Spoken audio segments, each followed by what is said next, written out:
Hello, welcome to the Tech for Good podcast. We are very passionate about two things, technology and our world.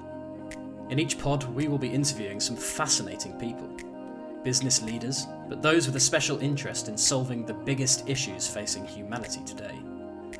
Think the environment, think healthcare provision during a pandemic, think global social injustice.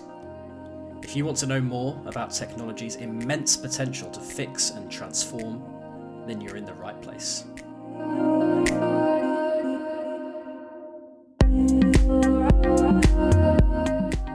In this episode, I speak to Tim Barker. Tim is CEO of Kooth, one of the UK's leading providers of digital mental health care. Since the onset of the pandemic, more and more people are using online mental health support services. In the interview, Tim talks about Kooth's philosophy and what makes its platform unique, and I get his thoughts on how data and AI will improve provision in the years to come. But first, I asked Tim about the effect COVID-19 has had on an already significant healthcare challenge. Mental health seems to have, over the last 18 months, really become a mainstream media topic, partly because all of us in some way have suffered or struggled in our own lives, families, or in our own lockdown. But looking at the numbers of it, I mean, pre-pandemic, 1 in 5 of the population every year has a need for mental health support. The Centre for Mental Health estimated in sort of end of last year that an additional 10 million people in England alone would need support. And what we see in our own service over the last sort of 12 to 18 months is an 89% increase in adults seeking support, some issues around like depression or hopelessness up nearly 40%, suicidal ideation up nearly 40%, and some specific challenges like eating disorders up around 70%. And so through our data, we can see effectively the impact that COVID has had on the mental health of the nation, not just nationally, but also regionally, so we can identify kind of hotspot issues that they are. And I think now that we're coming out of hopefully this horrific chapter and into the next change curve, I think the big question that everyone's got is, what does the recovery look like? You're replacing isolation anxiety with workers' return anxiety. There is this is going to be living with us for some time, and my job here is to make sure that it's not generation COVID that we're dealing with as part of the aftermath in terms of mental health. Yeah, and we'll talk about Kooth in a minute, Tim, but do you feel like, some of those numbers there you shared are stark, aren't they? And they really make you kind of sit up and take notice. Do you feel like the subject is being spoken about enough as we kind of enter the post-pandemic era? Because obviously there are many different types of impacts across all sorts of different areas, but the mental health piece, do you think is there enough discourse? Is it being spoken about enough? Certainly the media has brought it to the foreground in the last 18 months, and it might be one of the beneficiaries here will be that mental health as a topic is something we're all more open to talk about. But if there were one thing I think probably that we just need to get to the next stage on, it's not talking about it as a generic, right, but talking about it in the specific. So whether it be around, returners' anxiety to the office, or whether it be around anxiety or uncertainty of the future that people have, I think the label of mental health, the topic of it, over the last decade has really been on the ascendancy. If you look at Gen Z and millennials, the younger you are, the more open you are about talking about it. I think just for now, it's trying to now get into more specifics of what kind of challenges the population and people face, whether it be, body dysmorphia that is really driven by social media, beautification or something else. But I feel that we are all as leaders as well, and when I talk to CEOs, much more attuned to this being a topic that we as leaders need to now start to focus on and provide support for our employees for, and that we have a duty of care that perhaps didn't exist in past generations of the office. Now, Tim, we're going to talk about how technology and digital tools can maybe help and play their role in advancing this discussion about mental health in the future. Tell us about your company. Tell us what Kooth does. Kooth is one of the largest digital mental health platforms in the country. We're over 20 years old. And in that time, we've really grown now in partnership with the NHS to provide our service, which started for young people, so 10 to 25-year-olds. That's near nationwide now across England and expanding into Wales and Scotland. We're also now, focused on how we can support adults and businesses to really help, normalise the topic of mental health. And obviously, our specific focus is providing early help. The earlier you can support someone, the easier it is. And so that's a big part of what we do. And probably if you think of your own life, right at that early stage of help, there's very little, right? You might go to your GP, you might read some information, but actually getting professional support early, there's a real lack of support there. And that's really our focus, is to provide early help, both through self-help and professional help. How does the service work then, Tim? What's the experience like for a user? Sure. So what we've learned in our time is there were really three things that underpin our philosophy around Kooth. The first one is to make it accessible. So when we partner with the NHS, we'll make it free at the point of use for everyone. The second one is to really make sure that it removes stigma. So when you sign up, it's an anonymous service. You make up a username, but it's not tied to your email address or phone number. So that just removes the stigma. And the third one is that there is no one size fits all. And so different people will benefit from different kinds of support. So that way we offer, content that our own community members or our clinical team create. We have a community where you can post and hear from others that have been where you are. Everything's what we call pre-moderated to make sure it's a safe and supportive place. It's like the version of Facebook that you wish existed. And then we provide over 20,000 hours of live text chat-based counselling, because increasingly, we're all trained and tuned to DMing and IMing people. And so that's a really convenient way to interact rather than jumping on a Zoom or having to make a phone call. And especially for younger people, like making a phone call to a stranger is something that just doesn't happen anymore. So we provide this platform of choice, where it means that it's a safe space for you to interact. We helped about 200,000 people last year across the UK. And I'll talk perhaps later, but a big part of where we're going is to look at how we can use exciting technologies like AI and machine learning to help recommend to people what kind of things may be most beneficial to them based on how we've helped people that are similar to them. Hello, I'm Daniel Brigham, editor of Tech for Good magazine. I hope you're enjoying this podcast, and if you want more, you can head over to techforgood.net for some compelling and thought-provoking stories. From high-tech insect farms that could solve world hunger to a global mission to counter the spread of COVID-19 disinformation, we've got Tech for Good covered. You can read and subscribe at techforgood.net.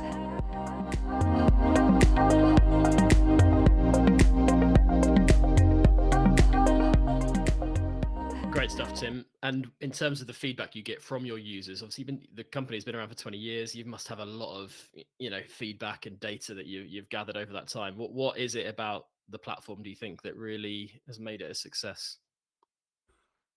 Yeah, I think when you look at the data and our net promoter score, 94% of people that use Kooth would recommend it to someone else.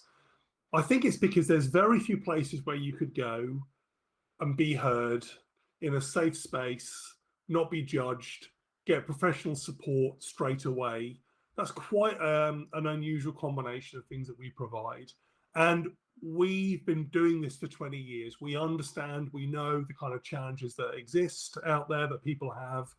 And I think partly people feel that they're not alone, they're part of a supportive community. You see that reflected in the fact that half of the people that contribute to the community go on and help someone else. So there's a really nice community feel there that people have literally grown up with Kooth, and they've then paid it backwards and supported others. Yeah. And we've mentioned it already, but here in the UK, you have a strong partnership with the National Health Service here. Do you want to talk a bit about how that relationship works? Yeah, the NHS was as an unknown to me prior to joining Kooth, which I did a couple of years ago. It's something that as an entrepreneur, I perhaps tried to avoid rather than get into, because, they are a conservative buyer, but in the last few years, I think, especially with mental health, they've really recognised the role that digital can play, and you've seen that reflected in the growth of Kooth over the last few years. The way that the NHS works, though, is all decision making is devolved down to different regions. So there's 135 different regions that in England they're called clinical commissioning groups. They're called health boards in Wales, for example, and they get to choose what services they should be providing to their local population. Today, in England, over 90% of those commissioners contract us to support their young people. That includes in all of London. So those 32, every borough in London gets to contract directly with services that will be valuable. And all of those now contract Kooth for their population, which means that for us, we can then also have an economy of scale in how we promote and make sure that people know that this free service is available to the whole population. So they're very, they're a buyer that I'll probably use the wrong word calling them a buyer. They're a partner really that we work with, well, for 20 years really, first in terms of piloting Kooth, proving it, identifying how we measure the value to our commissioners. And it's really been a mutual journey where we've both learned about how can we make these kind of services effective and available at scale. And of course, the NHS's business model, if you like, is around free at the point of use, which for us means that there's no paywalls or usage limits. We're not although we're a direct-to-consumer service in a way, we're free to that consumer. And so what I really like about what we do is our business model is really aligned to the people that pay for our service in the NHS. It's really aligned to the people that use our service. And, because we all want the same outcomes. Ultimately, we're here to support a whole population and really get as far as we can to that 1 in 5 of the population that has a need for a service like Kooth. And Tim, do you think that approach is what makes you stand out? Because, over the last few years, certainly there have been a lot of competitors, I'm sure, emerge on the market, many of whom perhaps offer a subscription model and maybe slightly different services, but there is a lot of competition, I'm sure. Do you think the fact that it's free at the point of access and it offers that anonymity to users, are they the kind of things that really have given you your position in the market, would you say? Yeah, and I think probably it's also, I'd agree with that exactly. I think probably it's also this emphasis on early intervention. If people are calling, a helpline to get support, or they're even calling their private medical insurance because they're at the point of crisis, you're too late then. And so it's akin to, we want to offer a gym, not a hospital. We want to help build resilience in the population and build mentally healthy populations, not just be the place that catches people when they really are struggling or suffering. So I think it's that spectrum that we support, which is also important, of that very, from well-being to kind of early help for people that really need professional support. There's a growing number of apps out there. Very few of them actually will connect you to a human that can help you, because App Store downloads can scale so much quicker if you're just watching videos and reading articles. But we think really to tackle this, you need to get access with one click to someone who's a professional that can support you. And you can't solve everything with meditation, unfortunately. Yeah. Now, Tim, we're going to talk in a bit about how the technologies you mentioned earlier are going to steer this industry into the future and the impact things like artificial intelligence might have. But next, I want to learn a bit more about you. Maybe you can share with the listener a bit about your own career, because you've not worked in healthcare all of your career. You're a technologist. Tell us about your career. My journey is one that probably my career advisor back in the day would not have preordained for me. So I'm in my early 50s. I was a passionate computer gamer and computer programmer back in the day. But in those days, I'm talking 8-bit computers. So I did a degree in computer science, followed my passion, and then went on really a 30-year journey, both as a developer, then as a product manager, and then as an entrepreneur. I've started 2 businesses and sold 2 businesses. Then I moved into product marketing and in marketing, and eventually into the CEO world. But I suppose I'd call myself a product-centric CEO if I had to label myself, because at my heart, I'm still a builder. I really enjoy innovation, building, pioneering, and really trailblazing in new things. But that did give me a good experience and exposure to both the world of a developer, the world of marketing, the world of commercial like company and product building. And you're right, I'm not from the health tech background. I spent the last chapter of my career, the last 8 years, really focused on building data platforms using natural language processing and AI, and partnering with social networks like LinkedIn, Facebook, and Twitter to help them essentially understand their users better. And so I'm really looking at Kooth about 2 years ago, wanting to focus on something where I could spend the next chapter and decade of my career and really focus on something I really could wake up every day and feel great about focusing on building. And, you know, Kooth's got a great social purpose. I feel like on even a bad day, you've helped someone in a good way. And so it's a win-win.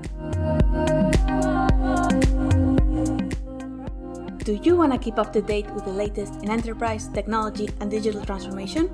Visit digitalbulletin.com for news, long reads, thought leadership, and so much more. That's digitalbulletin.com.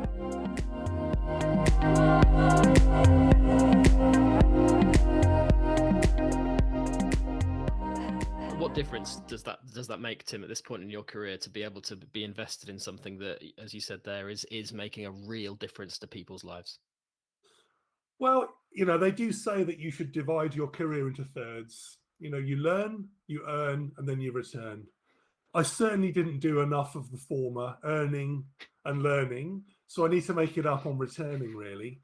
But I think all of us want to invest our times in things that make impact and have purpose. And that's not to say that building, I don't know, a marketing technology platform doesn't have value and would be valued by someone.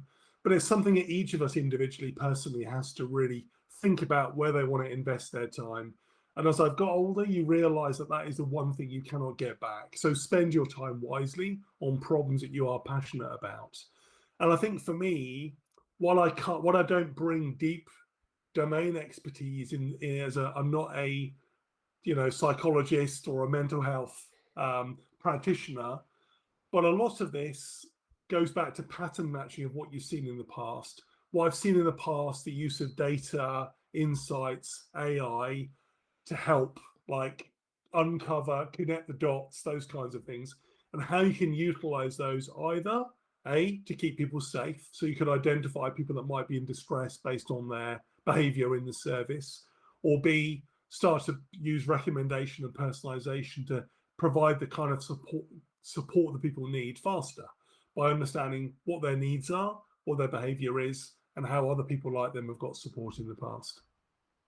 And let's talk about those technologies now, Tim. Where do you think we're at on the journey with the likes of AI and the use of data in mental health support specifically? Do you think we are kind of anywhere near the potential of what we could offer here?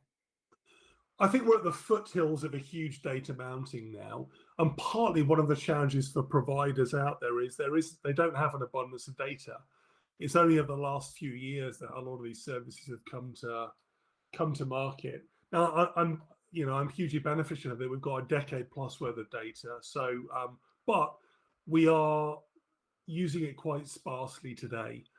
I mean, if I look at the kind of conversations I typically have, the question I get asked most is, are we going to see chatbot therapists? Right? Is that going to be the next stage of this?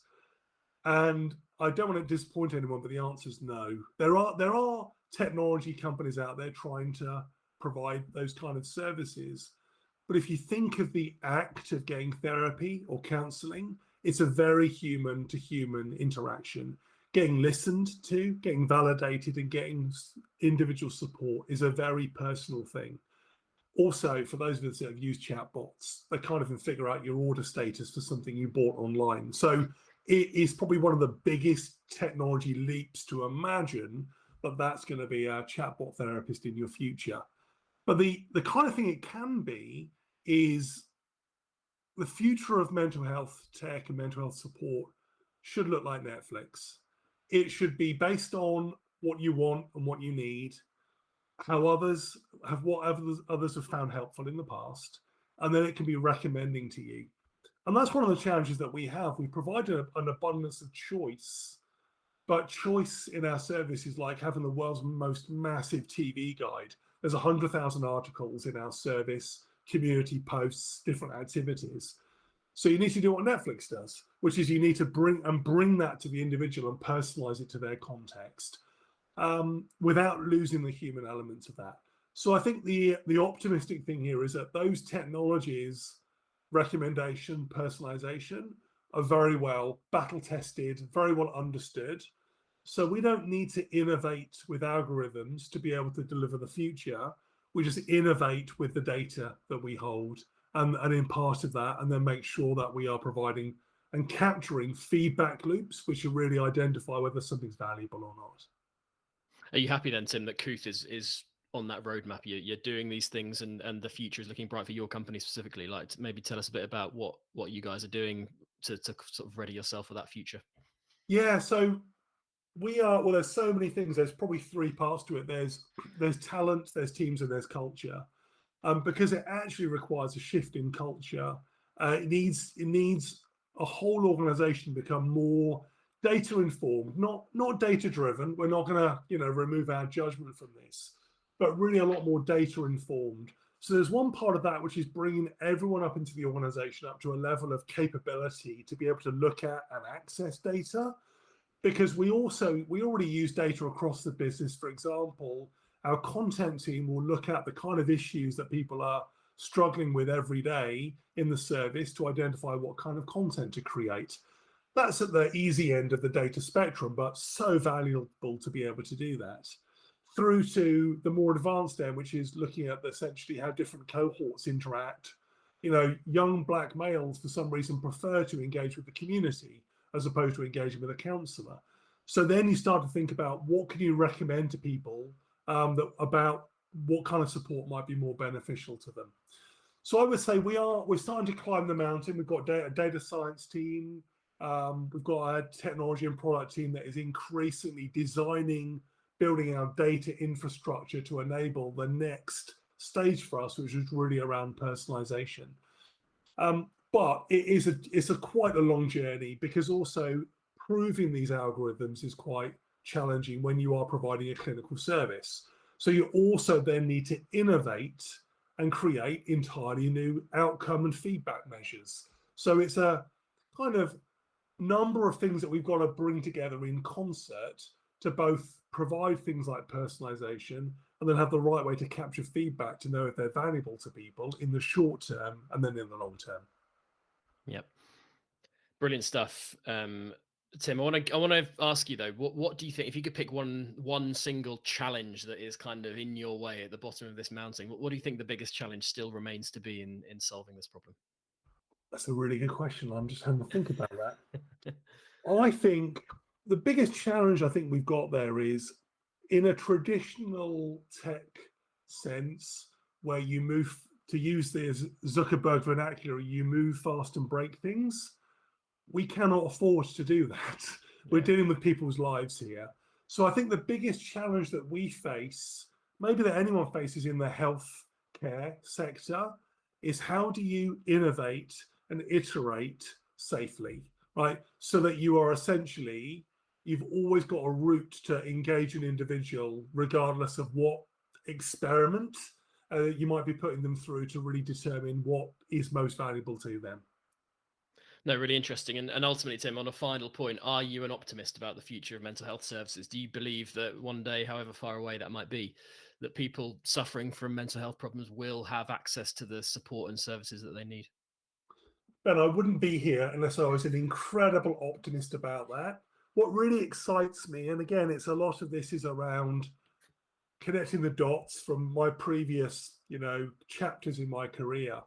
There's a huge opportunity to, at some point, start to determine when people turn a curve and they start to need support, and to intervene and provide that coaching or counselling, because those are two ends of the same spectrum that people respond to provide that early. And so I think that sort of connected data set with consent around it that can help people early is ultimately where I'm really fascinated about going. Because today we're a service available to anyone that wants to seek help. But the more that we can identify that people might just need a little nudge, need some support, that could be a real game changer. That was the Tech for Good podcast. Listen, subscribe, and rate us on Spotify, Apple Podcasts, and Stitcher.